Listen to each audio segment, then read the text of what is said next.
तो आज का टॉपिक कुछ अलग होगा आपके लिए, क्योंकि पिछले टॉपिक में हम लोग मैट्रिसेस को कंप्लीट कर चुके हैं। बहुत सारे एग्जाम्पल्स को आपने किया है और मैट्रिक्स का ही एक पार्ट है, मतलब उसी फैमिली का एक मेंबर है जिसका नाम है डिटर्मिनेंट, जो कि आपके एनसीईआरटी का चैप्टर 4 है। एनसीईआरटी चैप्टर 4 और ये रहा डिटर्मिनेंट।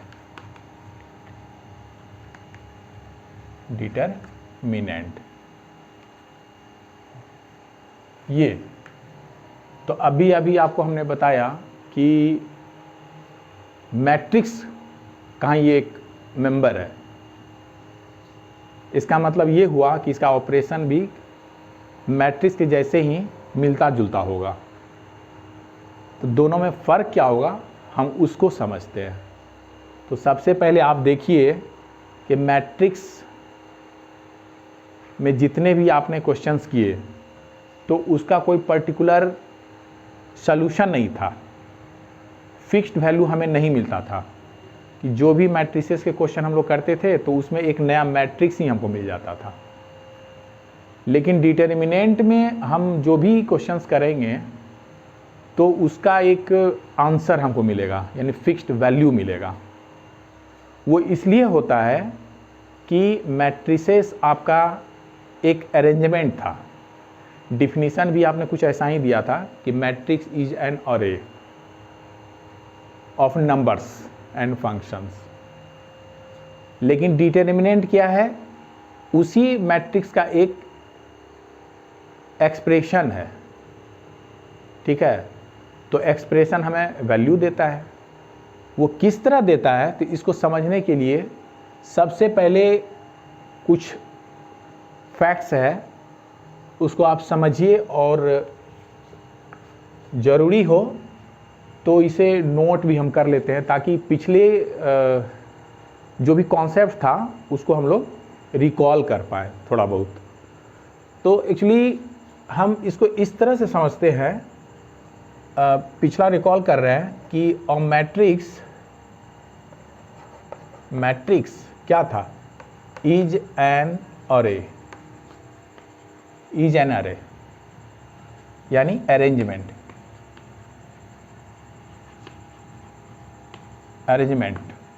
किसका? Of numbers. ठीक है, ये अरेंजमेंट था और अरेंजमेंट का कोई सॉल्यूशन नहीं था। ठीक है ना? तो ये भी बात यहां तुम नोट कर दो। So it has no fixed value, इसका कोई फिक्स्ड वैल्यू नहीं था। जबकि अभी जो हम पढ़ेंगे वाइल और डिटर्मिनेंट, वाइल और determinant,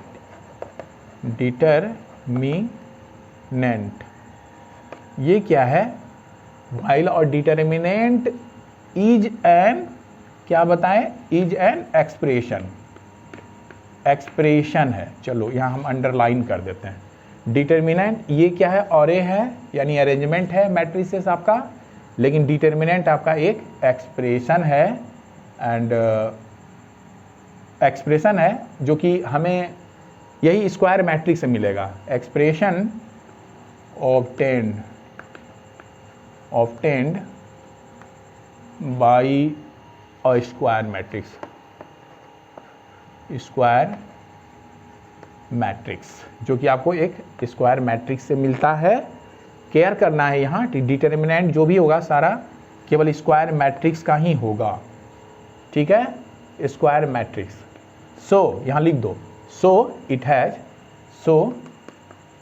has a fixed value. देखो यही दोनों में फर्क है।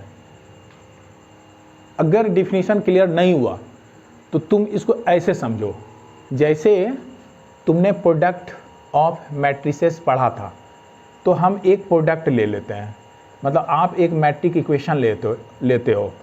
क्या है कि आपने लिया कि एक एलिमेंट है इस रो का A1 B1 A2 B2 और ये मल्टीप्लाइड है आपका, सपोज कीजिए दो वेरिएबल हम x y ले लेते हैं, और ये इक्वल मैट्रिक्स है आपका, सब कुछ पढ़ाए हुए हैं C1 C2 का।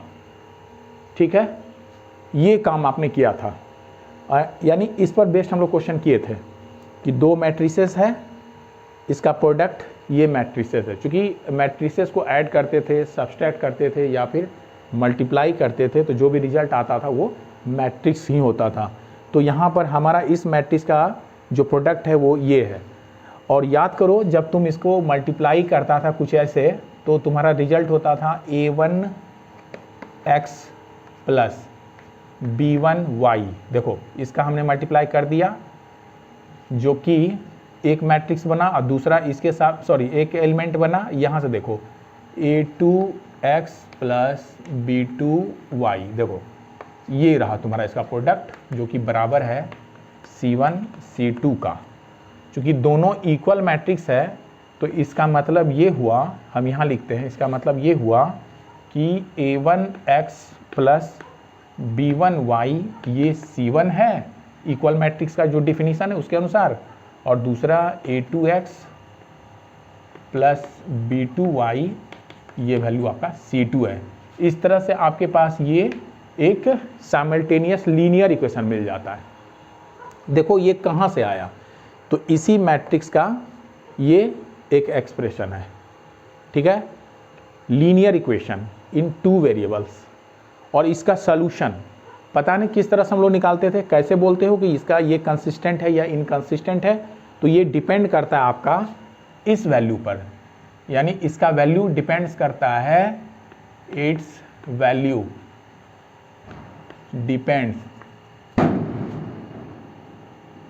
डिपेंड्स ऑन, क्या चीज़ पे इसका वैल्यू डिपेंड करता है, देखिए ये वैल्यू डिपेंड करेगा A1 बाई A2 और B1 बाई B2 पर। क्यों? क्योंकि आप बोलते थे अगर ये इक्वल नहीं है, अगर ये कंडीशन आता है इस साइमल्टेनियस लीनियर इक्वेशन के लिए, तो हम कहते थे कि ये जो सिस्टम है हमें यूनिक सॉल्यूशन देगा, यूनिक सॉल्यूशन देगा, और अगर इक्वल नहीं है तो नो सॉल्यूशन। या सुनो, एक तो केस ये था, दूसरा केस तुम्हारा है कि A1 by A2 equal to B1 by B2 is equal to C1 by C2 हो जाए, तो ये इन्फानाइट सॉल्यूशन देता था। और तीसरा कंडीशन था कि अगर A1 by A2 equal to B1 by B2 हो जाए, बट ये C1 बाई C2 का नहीं हो, तो आप कहते थे दिस हैज़ नो सॉल्यूशन, इसको कोई सॉल्यूशन है ही नहीं। तो ये जो कंडीशन आपको मिला, तो ये इसी वैल्यू पर हमको मिला, और ये वैल्यू एक्चुअली आता कहाँ से है ना? देखिए, इसे आप कॉपी करते जाइए, इसे इरेज करके हम देखते हैं। देखो एक्चुअली ये जो वैल्यू है आता कहाँ से है, तो यहाँ पर जब आपने लिखा A1 by A2 not equal to B1 by B2, ठीक है, अभी हम इक्वल टू लेते हैं, तो ये क्रॉस मल्टीप्लाई करो, तो A1 B2 minus A2 B1 is equal to 0 हो जा रहा तुम्हारा, देख लो आएगा ना ये वैल्यू, यानी नॉट इक्वल टू 0 अगर आ रहा है तो यूनिक सॉल्यूशन है। यानी इसी पर हमारा ये सिस्टम का सॉल्यूशन डिपेंड करता है। और ये चीज़ कहाँ से आया, तो ये मैट्रिक्स अगर मान लो ये A है, A1 B1 A2 B2, तो इसी मैट्रिक्स से हमें एक डिटर्मिनेंट मिलता है जिसको हम इंट्रोड्यूस करने वाले हैं यहाँ, और ये डिटर्मिनेंट इसी मैट्रिक्स के एलिमेंट से बनाओ, लेकिन ये जो ब्रैकेट है तुम्हारा, स्क्वायर ब्रैकेट हटाकर दो लाइन खींच दो, और ये A1 B1 A2 B2 ये इसका डिटर्मिनेंट हुआ। इस मैट्रिक्स ए के लिए डिटर्मिनेंट ये हुआ, ठीक है ना। तो मैट्रिक्स ए का डिटर्मिनेंट को हम या तो दो डंडे के बीच में मैट्रिक्स को लिखेंगे, यानी ए डिटर्मिनेंट इसको पढ़ोगे, या फिर शॉर्ट लिखना चाहो तो डिटर्मिनेंट ऑफ ए लिख सकते हो, अदरवाइज केवल ये सिंबल यूज़ कर सकते हो। तो ये हो गया डिटर्मिनेंट को दिखाने का तरीका। या तो हम डिटर्मिनेंट ए लिखें, या फिर केवल आप एक ट्रायंगल बना दीजिए, या फिर आप ऐसे लिखिए। तो ये डिटर्मिनेंट ए है जिसके एलिमेंट हमें करस्पॉन्डिंग एलिमेंट ऑफ मैट्रिक्स से मिलता है। तो मैट्रिक्स ए था, इससे हमको ये डिटर्मिनेंट मिला, और डिटर्मिनेंट का सॉल्यूशन एक्चुअली ये मल्टीप्लाई में से यानी इक्वल टू जब लिखेंगे हम, तो सुनो ये मत समझना ये मेरा मॉड है, यहाँ पर मॉड ए नहीं पढ़ना, ये मॉड ए नहीं है, ये मॉड का वैल्यू देने नहीं जा रहा है, ये डिटर्मिनेंट का सिंबल है और इसका वैल्यू हम ऐसे निकालते हैं, ये दोनों मल्टीप्लाई कर लो तो यहाँ A1 B2 आया, में से नीचे वाले को मल्टीप्लाई करके घटा दो जो कि A2 B1 आया, और यही वैल्यू तुम्हारा डिटर्मिनेंट का वैल्यू हुआ, जो कि यहाँ भी दिखा रहा है मेरा, ये वैल्यू देखो यहाँ आया। तो डिटर्मिनेंट में जो हम ये जो वैल्यू हम निकालते हैं इस इक्वेशन का, तो इस इक्वेशन को चाहो तो मैट्रिक्स के फॉर्म में लिखोगे तो ऐसे लिखोगे, और इसका जब सॉल्यूशन हम निकालेंगे तो वहाँ हमको डिटर्मिनेंट की ज़रूरत पड़ जा रहा है, यानी इस सिस्टम का सॉल्यूशन मेरे डिटर्मिनेंट ए जो यहाँ से इसके वैल्यू पे डिपेंड करता है कि क्या इसका मतलब सॉल्यूशन है या नहीं है। तो यहाँ तुम ये जो पाए हो ये तुम्हें मिला है एक्चुअली डिटर्मिनेंट से, देखो दोनों वैल्यू बराबर है, तो यही तुम्हारा डिटर्मिनेंट रहा। तो शॉर्टकट में हम इसको कह सकते हैं कुछ ऐसे, समझते हैं इस चीज़ को फिर से, आप साथ साथ इसे कॉपी भी करते जाइए क्योंकि टॉपिक बहुत ही इंटरेस्टिंग है, और आपने अगर सक्सेसफुली मैट्रिसेस को कर लिया तो डिटर्मिनेंट में कहीं कोई प्रॉब्लम नहीं है, ठीक है ना। तो चलो, तो तुम इसको ऐसे लिखो, ऐसे लिखो कि क्या लिखोगे, लिखो फॉर ईच स्क्वायर मैट्रिक्स। पहले ही आपको बता दिए डिटर्मिनेंट मेरा स्क्वायर मैट्रिक्स का ही होता है।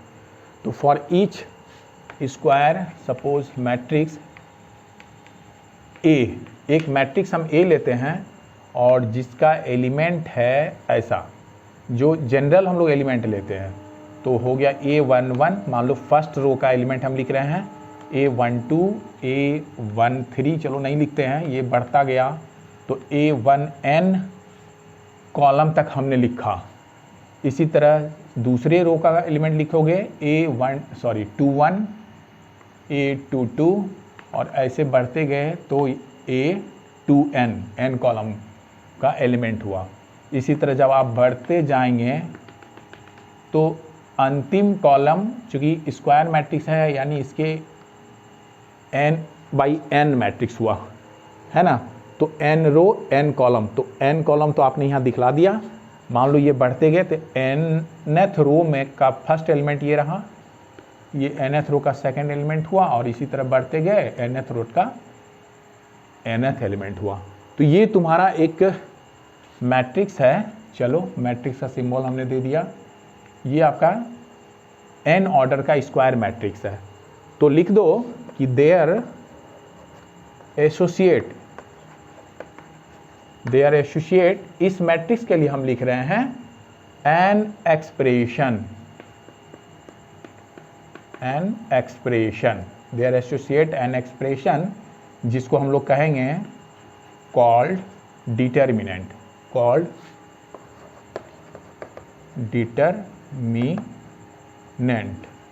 जिसको हम कहेंगे डिटर्मिनेंट्स, है ना।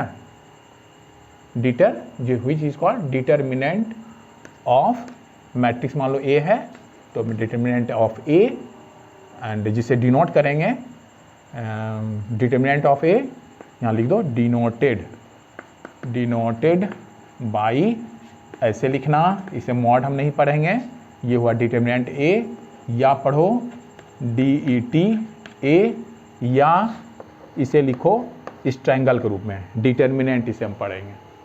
तो ये भी एक ये तरीका हुआ तुम्हारा इस मैट्रिक्स से डिटर्मिनेंट लिखने का। तो determinant A and written as, इसको लिखिए एंड रिटन एज, इसको ऐसे लिखना है, ये डिटर्मिनेंट ए हुआ और जिसके करस्पॉन्डिंग एलिमेंट इस मैट्रिक्स से हमको मिलेगा A11 देन A12, बढ़ते गए A1n, similarly A21 A22 and बढ़ते गए A2n एंड चलो इसी तरह अगर हम बढ़ते जाएं तो nth रो के एलिमेंट को लिखा हमने AN2 ANN और सॉरी ये रहा determinant of order n into n, ये रहा तुम्हारा actually determinant.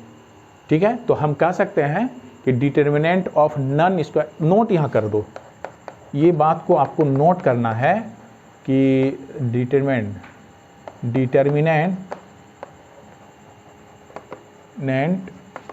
Of non square matrix, non square matrices are not possible, नहीं होगा, नॉट पॉसिबल। इस चीज़ को ध्यान देना, मतलब जितना भी हम लोग डिटर्मिनेंट पढ़ेंगे सब के सब क्या होगा, स्क्वायर होगा, स्क्वायर मैट्रिक्स से बना हुआ। तो ये आपका एक्चुअली थोड़ा सा ब्लूप्रिंट रहा मैट्रिक्स और डिटर्मिनेंट में क्या फ़र्क है। अब चलो अब हम देखते हैं कि इसके वैल्यूज़ को हम कैसे निकालते हैं। ठीक है, तो इसको आप कॉपी कर लीजिए और हम लोग यहाँ पर लिखते हैं कुछ और फैक्ट्स को।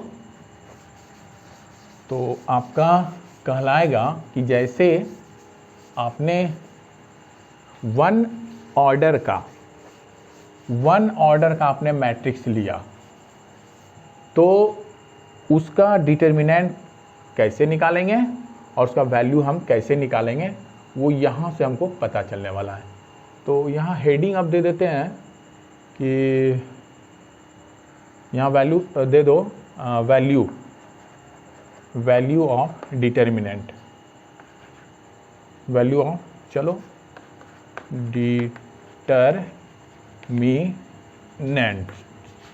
डिटर्मिनेंट्स का आप वैल्यू कैसे निकालोगे। तो सबसे पहले हमको समझना है कि मान लो कोई डिटर्मिनेंट है, चलो यहाँ लिखते हैं determinant of order one, first order का अगर डिटर्मिनेंट है तो इसको तो हम ऐसे दिखलाएंगे, ये डिटर्मिनेंट ए रहा मान लो और इसके एलिमेंट को आप लिखेंगे, सपोज कि दिस इज A11, एक ही एलिमेंट है तो एक एलिमेंट लोगे तो वन ऑर्डर 1 इंटू 1 डिटर्मिनेंट बन जाएगा।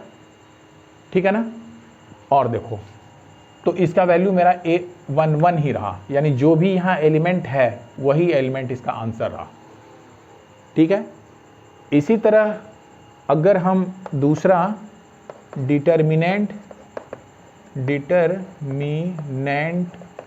ऑफ ऑर्डर 2 लिखें, 2×2 ऑर्डर का आपका डिटर्मिनेंट है, मान लीजिए ये डिटर्मिनेंट है जिसके एलिमेंट्स हैं, यहाँ 2 ऑर्डर को लोगे तो ये और ये एलिमेंट आएगा, A11 A12 then A21 and A22, ये रहा।